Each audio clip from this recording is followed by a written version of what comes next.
When I teach kids about mood swings and the way that hormones and their brains intersect to make them feel a certain way, I always get these nods from the group. It doesn't matter if there are 5 kids or 50 kids in a room. They're all nodding. And I've started asking the following question when I teach. I say, okay, how many of you in this room have had a time where you respond inappropriately to a situation? And it doesn't have to be anger. It can be inappropriate sadness where you burst in tears, or inappropriate happiness where you have total giggle fits. And 100% of the kids raise their hand in the room. And then I ask, how many of you like how that feels? And I've never had a kid raise their hand, because they don't like the feeling of being emotionally out of control. Even when it's fun and funny and silly, they still feel out of control. So what I try to do is I try to teach them why it's happening. And I'm going to give you some tips about what to do at home so that you can help them learn how to control some of these mood swings, because they need help and they want help. Okay, here's what you're going to do at home to help your child as they navigate the moods and hormonal swings of puberty. The best advice I can give you is to just acknowledge that it happens and figure out a plan that's going to work in your family.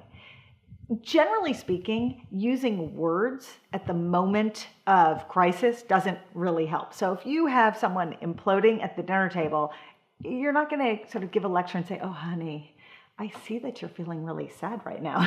That's not going to work, and it's just going to make your child go even crazier. So I like when you acknowledge it at a moment of calm and you make a plan going forward. So when there's a little meltdown or there's something happening going off the rails, you have a plan in place. One of the greatest plans is just a little sign. Like, if I do this, it means take a break from the table. You can get up, go for 60 seconds, go figure out what you want to do. Just break the cycle that you're starting to enter. Because we all know that once they start to spiral, kids feel out of control with their emotions, and then they behave out of control. And they don't like it, you don't like it. If you remember when your child was a toddler, the big thing is giving them a timeout, right? Give them a break from a situation.